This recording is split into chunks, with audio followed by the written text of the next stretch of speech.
ఓం గం గణపతయే నమః. స్వర్ణలక్ష్మి నమస్తే అస్తు. పరబ్రహ్మ స్వరూపిణి రాజ్యం దేహి ధనం దేహి సర్వకామాంచ దేహి మే. శ్రీ పరాభావనామ సంవత్సరంలో కుంభరాశి వారికి ఎలా ఉందో చూద్దాం. కుంభరాశి చూస్తే ఇందులో ఉన్న ధనిష్ట నక్షత్రం 3-4 పాదాలు, శతభిషం 1, 2, 3, 4 పాదాలు, పూర్వభాద్ర 1, 2, 3, 4 పాదాలు అంటే ఇందులోనే ఉంటాయి. పేరు బలం ప్రకారం చూసుకుంటే వీళ్ళకి గు గే గో సా సి సు సే సో దా అన్న లెటర్స్ అంతా ఇందులో ఉంటారు పేరు బలం ప్రకారం. అయితే ఇందులో ఆదాయం 2, వ్యయం 8 చూపిస్తుంది, రాజ్యపూజ్యం 4, అవమానం 2 చూపిస్తుంది. అంటే ఇక్కడ ఆదాయము 2, వ్యయం 8 ఉంది. దీన్ని బట్టి మనం ఏం గమనించుకోవాలంటే ఈ రాశి వాళ్ళకి ఆదాయం తక్కువ ఉంటుంది కానీ విపరీతమైన ఖర్చులు ఉంటాయని గమనించాలి. అలానే రాజ్యపూజ్యము 4 ఉంటుంది, అవమానం 2. ఒక విషయం చాలా బాగా చక్కగా గమనించాల్సిన విషయం ఏంటంటే ఈ రాశి వాళ్ళకి 2024తో కంపేర్ చేస్తే 2025 చాలా అభివృద్ధి ఉంది. 2025తో కంపేర్ చేసుకుంటే 2026 ఇంకా బాగుంటుంది. ఈ విషయాన్ని నేను బాగా క్లోజ్గా తెలిసిన ఒక 10-15 మంది కుంభరాశి వాళ్ళు నా దగ్గర పూజలు చేయించుకొని, హోమాలు చేయించుకొని, అనేక పరిహారాలు నా ఆధ్వర్యంలో చేయించుకున్నా. వాళ్ళు ఇచ్చిన ఫీడ్బ్యాక్తో పాటు మా ఇంటి వాతావరణం, మా బంధువులు వీళ్ళు ఉన్న బాగా దగ్గరగా క్లోజ్గా ఉన్న వాళ్ళు ఇచ్చిన ఫీడ్బ్యాక్, వాళ్ళ లైఫ్ని స్టడీ చేస్తూ చెప్తే కంపారిజన్ 24తో కంపేర్ చేస్తుంటే ఖచ్చితంగా 2025 బాగుంటుంది. 2025తో కంపేర్ చేసుకుంటే 2026 ఇంకా బాగుంటుంది తీరాలి. సో ఇది వీళ్ళకి గృహస్థితి ఆ ప్రకారంగా ఉంది. వీళ్ళకి వ్యయం ఎక్కువగా ఉంది కాబట్టి అయ్యో ఏంటి ఎంత ఖర్చు అయిపోతుందా, ఇన్ని డబ్బులు పోతాయా అని అనుకోవద్దు. ఎందుకంటే మీ దగ్గర ఖర్చు పెట్టాలి అంటే ధనం ఉండి తీరాలి. ధనం ఉన్నప్పుడే ఖర్చు పెట్టగలుగుతారు. ధనం లేకపోతే మీరు ఇలా ఖర్చు పెడతారు. అందుకని వ్యయం చేస్తున్నారంటే మీ దగ్గర ధనం ఉందని గమనించుకోవాలి. అంటే ఆదాయం మీకు తక్కువ ఉండొచ్చు కానీ మీ దగ్గర ఉన్న ధనాన్ని సత్కర్మలకు, మంచి పనులకు వాడే అవకాశం ఎక్కువగా ఉంటుంది. అంటే ఏంటి, ఇల్లు కట్టుకోవటం, లేదా ఇంట్లో వాళ్ళకి ఎవరికైనా పెళ్లి జరగటము, లేదా ఏదైనా ఒక మంచి శుభ కార్యక్రమాలకు సంబంధించి, లేదంటే ఫారిన్ వెళ్ళటం, ఇంటికి లేదంటే ఇంట్లో ఎవరైనా బాగా చదువుకునే వాళ్ళు ఉంటే మెడికల్ సీట్స్, లేదంటే ఇంజనీరింగ్, ఇలాంటి వాటికి డబ్బులు కట్టడం, ఇలా వాళ్ళకి డబ్బులు శుభ కార్యక్రమాలకు అనుసరించి ఖర్చు చేసే అవకాశం ఎక్కువ ఉంటుందని గమనించాలి. రెండోది, ఎప్పుడైతే ధనం మనం సత్కార్యాలకి, మంచి పనులకి, ధర్మాన్ని గురించి, అలానే ఎదుటి వాళ్ళు ఉన్నతంగా ఎదగాలి, మనం కూడా ఉన్నతంగా ఎదగాలని ఒక సత్సంకల్పంతో మనం డబ్బు ఖర్చు పెడుతూ ఉంటే లక్ష్మీ అమ్మవారికి ఆనందపడిపోయి ఇంకా మన ఇంటికి ఎక్కువ రావాలని ప్రయత్నం చేస్తూ ఉంటారు. అందుకని వీళ్ళకి ఆదాయం 2 ఉన్నా, వ్యయం 8 ఉన్నా, సత్కర్మలు చేయటం వల్ల, మంచి కార్యక్రమాలు చేయటం వల్ల ఈ 80 మళ్ళా ఆదాయం వచ్చే అవకాశం ఉంటుంది. ఇది గమనించుకోండి. ఎప్పుడైతే ఆదాయం వచ్చిందో మరలా ఖర్చు పెడుతుంటారు, మరలా ఎక్కువ ధనం వస్తుంది. ఇలా మీకు మనీ సైకిల్ చేసుకోవడానికి, ఎదగటానికి ఒక బెస్ట్ టైం కుంభరాశి వాళ్ళకని గమనించాలి.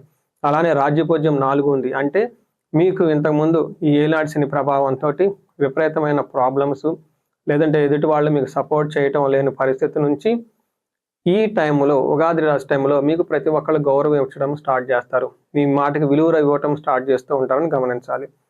ఈ రాశి వాళ్ళకి చూసుకుంటే ఏలినాటి శని యొక్క ప్రభావంతో ఉన్నారు. అయితే ఏలినాటి శని యొక్క ప్రభావం చాలా చాలా తక్కువగా ఉంటుంది. ఎందుకంటే మీకు ఎండ్ పీరియడ్లో ఉన్నారు. ఏలినాటి శని యొక్క ప్రభావం మీకు దాదాపు ఒక 80% అయితే ఉండదు, ఒక 20% మాత్రమే ఉంటుంది. అది కూడాను ధనానికి సంబంధించిన వ్యవహారంలో కొంచెం ఇబ్బంది పడే అవకాశం ఉంటుంది. మానసికంగా ఏదో ఒక విషయంలో టెన్షన్ గురవుతారు. 5వ స్థానంలో గురువు ఉండటంతో ధనం చక్కగా వస్తుంది. చక్కగా అన్ని మీకు పిల్లల నుంచి మంచి సపోర్ట్ వస్తుందని గమనించాలి. 1st హౌస్లో రాహు, 7వ హౌస్లో కేతు ఉండటంతో అనవసరమైన వాగ్వేదాలకు తిరిగేసి పరిచయాలని, నెట్వర్క్లని, తెలిసిన వాళ్ళని తో గొడవలు పడి కొంచెం దూరం పెట్టుకునే అవకాశం ఎక్కువ ఉంటుందని గమనించాలి. ఇది నేను చాలా మందికి లాస్ట్ ఇయర్ కూడా చూస్తున్నాను.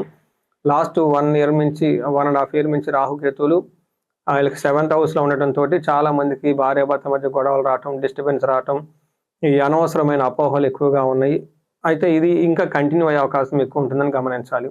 వీళ్ళకి 2వ స్థానంలో శని ఉండటం ఏమవుతుంది అంటే పాప చింతాం కార్యనాశనం, అంటే సంచార, అంటే వీళ్ళు అనవసరంగా ట్రావెల్ చేయటం, ఏదో ఒక పని చేసేద్దాము, మనకు గ్రోత్ లేదు అని హడావుడిగా ఏదైతే రాంగ్ డెసిషన్ తీసుకోవటము, తద్వారా కార్యనాశనం, సరైన డెసిషన్ లేక, సరైన అండర్స్టాండింగ్ లేకపోకుండా పనులు చేయటంతో ఆ కార్యక్రమంలో మీకు ఆటంకాలు వచ్చే అవకాశం ఎక్కువ ఉంటుంది. 4వ ఇంట్లో చూసుకుంటే వీళ్ళకి ఎడ్యుకేషన్కి సంబంధించిన వ్యవహారాల్లో స్లోగా ఉంటారు. అయితే ఈ శని వల్ల కంప్లీట్ ఒక సాటిస్ఫాక్షన్ లెవెల్ బాగుంటుంది, ధనం బాగుంటుంది, ఒక కంఫర్ట్, మీకు జీవితానికి కావాల్సిన ఒక కంఫర్ట్ అంతా చాలా చక్కగా ఉంటుంది. ఏది చేసినా కానీ ఇయర్ ఎండ్ కల్లా మీకు చాలా ఫుల్ సంతృప్తిగా, ఆనందంగా ఉండే అవకాశం ఎక్కువ ఉంటుంది. 5వ స్థానంలో గురువు ఉండటంతో పెళ్లి కాని వాళ్ళకి పెళ్ళయ్యే అవకాశం, పవిత్రమైన క్షేత్రాలు తిరిగే అవకాశం ఎక్కువగా ఉంటుంది. హెల్త్ విషయంలో చాలా బాగుంటుంది. ఎక్కడైనా కనుక మీకు ట్రాన్స్ఫర్స్ అవన్నీ అయినా కానీ, జాబ్ చేంజ్ ఉన్నా కానీ మీకు మంచి జరిగే అవకాశం ఉంటుంది. అయితే వీళ్ళకి గోదావరి పుష్కరాల తర్వాత గురువు 6వ స్థానంలో వెళ్ళటంతో ధనం విషయంలో కొంచెం జాగ్రత్తగా ఉండాలి. ఇప్పుడిప్పుడే మీరు ధనం సంపాదించుకుంటూ కొత్త కొత్త అవకాశాలు వస్తున్నాయి. ఈ టైంలో మీరు కొద్ది గొప్ప ధనం కూడబెట్టుంటే ఆ కూడబెట్టిన ధనాన్ని అజాగ్రత్తగా పెట్టుకోకండి. ఎక్కడికైనా ట్రావెల్ చేసినా, లేదంటే ఫంక్షన్స్కి వెళ్ళినా మీకున్న నగలు కానివ్వండి, లేదా మీకున్న విలువైన డబ్బులు కానీ పోగొట్టుకునే అవకాశం ఎక్కువ ఉంటుంది. రెండోది, ఒక విషయం కుంభరాశి వాళ్ళు గమనించుకోవాలి. మీ మీద అనవసరమైన నిందల మోపి మిమ్మల్ని డిస్టర్బ్ చేసేవాళ్ళు ఎక్కువ ఉంటారు. అలాంటి సిచ్యువేషన్స్ వచ్చే అవకాశం ఉంటుంది. మనకి పురాణాల్లో సత్యముని అని ఒక మహాముని ఉండేవాడు. అతను రాజుగారి దగ్గర ఉంటున్న టైంలో, అతను ముని కాబట్టి కొన్నిసార్లు నైట్ టైం కొన్ని మంత్రాలు అవన్నీ జపిస్తూ ఉండేవాడు.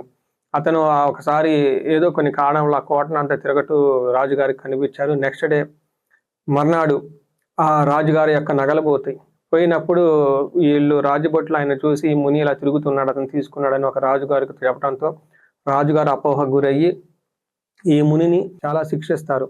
అయితే శిక్ష అయిపోయిన మరుక్షణమే మళ్ళా రాణిగారికి నగలు దొరకటము, రాజుగారు వచ్చేసి అయ్యో తప్పు అయిపోయిందండి, మేము అనవసరంగా చేసాము, బాధపడ్డాము అని చెప్తూ, అలా అంటే ఏమవుతుందంటే వాళ్ళు చెయ్యని తప్పుకి వీళ్ళు నిందలు మోపి దానికి సంబంధించిన బాధ్యతలు, శిక్షలు అన్ని వీళ్ళు అనుభవిస్తారు. కానీ తర్వాత విషయం జనాలకు తెలుస్తుంది.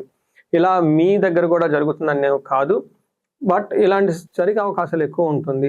మీరు మీ మానాన చక్కగా మంచిగా పనులు చేసుకుంటూ పోతూ ఉంటే గిట్టిన వాళ్ళు మిమ్మల్ని కూలగొట్టాలని చెప్పేసి మీ మీద అనవసరమైన నిందలు మోపి తద్వారా మిమ్మల్ని బాధ్యులుగా చేసి మిమ్మల్ని నిందించే అవకాశం ఎక్కువ ఉంటుంది. ఇది కొంచెం జాగ్రత్తగా ఉండటం ఎంతైనా అవసరం. జన్మరాశిలో రాహు ఉండటంతో అనవసరమైన విరోధము, గొడవలు ఎక్కువగా ఉంటుంది. అలానే ఫారిన్, ఇంటికి దూరంగా ఉండే అవకాశం కూడా ఉంటుంది. సో చూశారు కదండి ఎలా ఉందో ఈ కుంభరాశి వారికి. ఇందులో ఉన్న నక్షత్రం ప్రకారం చూసుకుంటే ధనిష్ట, శతభిషం, పూర్వభాద్ర 3 నక్షత్రాలు ఉంటాయి. ఇందులో ధనిష్ట నక్షత్రం చూసుకుంటే వీళ్ళకి రాజ్య లాభము, పట్టాభిషేకము, ధన వృద్ధి జరుగుతూ ఉంది, సంతోషంగా కూడా ఉంటారు. అయితే ఇందులో ఉన్న ఛాలెంజెస్ ఏంటంటే ఈ నక్షత్రం వాళ్ళకి దేహ పీడనము, ధన నష్టం కూడా జరుగుతూ ఉంది. కొంచెం ఫైనాన్షియల్గా వస్తుంది, కానీ ఫైనాన్షియల్గా క్రైసిస్లో కూడా ఉంటారు. హెల్త్ విషయంలో కొంచెం జాగ్రత్తగా ఉండాలి. శతభిష నక్షత్రం వాళ్ళకి రాజ్యలాభం ఉంటుంది, పట్టాభిషేకం ఉంటుంది, ధనవృద్ధి ఉంటుంది, సంతోషంగా ఉంటుంది. చూడండి శతభిష నక్షత్రం వాళ్ళకి ఎంత బాగుంటుందో. ఒక హెల్త్ విషయంలో మాత్రం ఈ రెండులో జాగ్రత్తగా ఉండాలి. శతభిష నక్షత్రం గురించి నాకు బాగా ఒక పర్సనలైజ్డ్ ఒక అటాచ్మెంట్ ఉంటుంది. ఎందుకు అంటే నేను చెప్తున్నాను, 3 సంవత్సరాల నుంచి ఈ సోషల్ మీడియాలో ఇంటర్వ్యూలు అవన్నీ ఇస్తూ ఉన్నాను. చాలా రోజుల తర్వాత, అంటే దాదాపు 2.5 సంవత్సరం తర్వాత, 3 సంవత్సరాల తర్వాత ఈ శతభిష నక్షత్రం వాళ్ళ యొక్క రిజల్ట్ చూసి చాలా హ్యాపీ అనిపించింది. ఎందుకంటే శతభిష నక్షత్రం వాళ్ళకి ధనవృద్ధి, పట్టాభిషేకం అంటే కొత్త ప్రమోషను, హెల్త్ బాగుంటుంది, రాజ్యము, కొత్తగా ఆపర్చునిటీస్ వస్తాయి, సంతోషం, 5 ఉన్నాయి. చూడండి ఇలా అన్ని పారామీటర్స్ బాగా ఒక 2.5-3 సంవత్సరాల తర్వాత ఈ నక్షత్రం వాళ్ళకి చూస్తున్నాను. ఈ నక్షత్రం వాళ్ళు ఇంకా బాగుండాలని చెప్పేసి నేను కోరుకుంటున్నాను. పూర్వభాద్ర నక్షత్రం వాళ్ళకి సంతోషంగా ఉంటారు, రాజ్యలాభం ఉంటుంది, హెల్త్ బాగుంటుంది, ధనవృద్ధి ఉంటుంది, ధనలాభం ఉంటుంది, సుఖం ఉంటుంది. చూడండి ఈ నక్షత్రం వాళ్ళు కూడా చాలా చక్కగా బాగున్నారు. ఇలా కుంభరాశి వాళ్ళకి నక్షత్రం ప్రకారం చూసుకున్న, గ్రహాల ప్రకారం చూసుకున్న చాలా చక్కగా ఉంది. కాబట్టి శ్రీ పరాభావనామ సంవత్సరంలో ఈ అష్టైశ్వర్యాలతోటి భోగభాగ్యాలతో ఉండాలని చెప్పేసి మనం కోరుకుందాం. ఇన్ కేసు ఎవరికైనా సరే మీ యొక్క వ్యక్తిగత జీవితంలో ఇలా లేదండి, బాధలు పడుతున్నాము, పర్టికులర్గా మీ ఏజ్ 35 నుంచి 45 ఈ మధ్య ఏజ్లో ఉండి ఎక్కడన్నా ఆగిపోయింది, గ్రోత్ అయింది, సడన్గా బ్రేక్స్ వచ్చాయి, సడన్గా ప్రాబ్లమ్స్ వచ్చాయి, సడన్గా ఉద్యోగాల ప్రాబ్లం ఉంది, సడన్గా భార్యాభర్తల మధ్య గొడవలు వస్తున్నాయి అనుకుంటే ఖచ్చితంగా కన్సల్టేషన్ తీసుకోవడం చాలా ముఖ్యం. ఎందుకు అంటే ఆ టైంలో మీ యొక్క దశాభుక్తి ఇండివిజువల్ చార్ట్ని బట్టి చూస్తే ఏమైనా శాపాలు యాక్టివేట్ అయినాయా, ఏమైనా గ్రహ దోషాలు ఉన్నాయో తెలుసుకొని ఆ శాపాలకి, ఆ గ్రహ దోషాలకి సరైన రెమెడీస్ చేసుకుంటే జీవితం 10 రెట్లు ఖచ్చితంగా ముందుకెళ్తుంది కుంభరాశి వాళ్ళకి. ఉదాహరణకి ధనానికి ఎవరికైనా ఇబ్బంది పడుతుంటే స్వర్ణలక్ష్మి విశేష హోమము, కుబేర పాశుపతం చేయించుకోవటం, సరైన కార్యజయము లేకుండా ఇబ్బంది పడుతుంటే మన్యు పాశుపత అభిషేకం చేయించుకోవటము, వీళ్ళు శని పిప్పలాద స్తోత్రాన్ని ప్రతిరోజు నిత్యం ఉదయం సాయంత్రం పఠించటం, హనుమాన్ చాలీసా చదవటం, వీటి చేస్తూనే క్షేత్ర దర్శనాలు చేసుకుంటే చాలా బాగుంటుంది. 2 ముఖ్యమైన క్షేత్రాలు మీకు రికమెండ్ చేస్తాను. ఫస్ట్ ఇది తిరునల్లార్, ఇది మనకి తమిళనాడులో ఉంటుంది.